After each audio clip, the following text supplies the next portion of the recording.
സ്വർണത്തിൽ UAE-ക്ക് അതായത് United Arab എമിറേറ്റ്സിന് ഇപ്പോൾ വലിയ പണി വരുന്നു എന്നുള്ള റിപ്പോർട്ടുകളാണ് പുറത്തു വരുന്നത്. സൗദി അറേബ്യയാണ് ഇപ്പോൾ യുണൈറ്റഡ് അറബ് എമിറേറ്റ്സിന് പണി കൊടുക്കാൻ ഒരുങ്ങുന്നത് എന്നാണ് മനസ്സിലാകുന്നത്. എന്താണ് ഈ സംഭവം? അതായത് ആഫ്രിക്കയിൽ സ്വർണ്ണ ഖനനം കൂടുതൽ നടക്കുന്ന രാജ്യങ്ങളിലൊന്നാണ് സുഡാൻ. ഔദ്യോഗികമായും അല്ലാത്തതുമായിട്ടുള്ള സ്വർണ്ണ ഖനികൾ ഏറെയുണ്ട് സുഡാനിൽ. ലോകത്തെ പ്രധാന സ്വർണ്ണ വിപണികളിലെ എല്ലാം നേരിട്ടും അല്ലാതെയും സുഡാനിൽ നിന്നുള്ള സ്വർണം എത്തുന്നുണ്ട്. പ്രധാനമായും എത്തുന്നത് ദുബായിലേക്കാണ്, അവിടെ നിന്ന് മറ്റുള്ള നഗരങ്ങളിലേക്കും. എന്നാൽ ഇനി അല്പം കളി മാറാൻ പോവുകയാണ്. സുഡാനിൽ നിന്ന് നേരിട്ട് സൗദി അറേബ്യയിലേക്ക് സ്വർണം എത്തിക്കും. അവിടെ നിന്ന് ലോകത്തെ മറ്റു വിപണികളിലേക്കും. സുഡാനും സൗദിയും തമ്മിലുള്ള ബന്ധം ദൃഢമാക്കുന്നതിന്റെ ഭാഗമായിട്ടാണ് ഈ നീക്കത്തിൽ അടികിട്ടുന്നവരിൽ ഒരു രാജ്യം UAE ആണ്.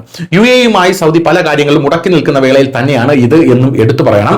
സൗദി അറേബ്യയുടെയും സുഡാന്റെയും മന്ത്രിമാർ റിയാദിൽ യോഗം ചേർന്ന് സ്വർണ്ണ ഖനനം വിശദമായി ചർച്ച ചെയ്തു. കൂടാതെ സുഡാനിലെ മറ്റു ധാതുക്കളുടെ ഖനനവും വിഷയമായി. സുഡാനിൽ നിന്ന് സ്വർണം സൗദിയിലേക്ക് എത്തിക്കാനാണ് ധാരണയായത്. കൂടാതെ സുഡാനിലെ ഖനനത്തിന് സൗദി സഹായിക്കണമെന്നും ഇപ്പോൾ ധാരണയിലുണ്ട്. സുഡാൻ വ്യവസായ മന്ത്രി ബാന്ദർ അൽ ഖുറൈഫ്, ധാതു ഖനന വകുപ്പ് മന്ത്രി നൂറുൽ ദായിം താഹ എന്നിവരാണ് സൗദിയുമായി ചർച്ച നടത്തിയത്. റിയാദിൽ നടന്ന 5ാമത് ഫ്യൂച്ചർ മിനറൽ ഫോറത്തിൽ ഇടവേളയിൽ ആയിരുന്നു ചർച്ച. 100-ലധികം രാജ്യങ്ങളുടെ പ്രതിനിധികൾ ഫോറത്തിൽ പങ്കെടുത്തു. സൗദിയിലും സുഡാനിലും പരസ്പരം നടത്താൻ സാധിക്കുന്ന നിക്ഷേപങ്ങൾ സംബന്ധിച്ചും മന്ത്രിമാർ ചർച്ച ചെയ്തു എന്നാണ് അറിയാൻ സാധിക്കുന്നത്.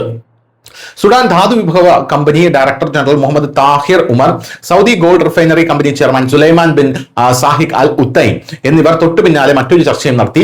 സ്വർണ്ണ ഇടപാടിൽ പരസ്പരമുള്ള സഹകരണം വേഗത്തിലാക്കാൻ ഇവർ ധാരണയിലെത്തി. സുഡാനിലെ സ്വർണ്ണ ഖനനം വേഗത്തിലാക്കാൻ സൗദി അറേബ്യ സഹായം നൽകുമെന്നാണ് അറിയാൻ സാധിക്കുന്നത്. News desk, news Malayalam.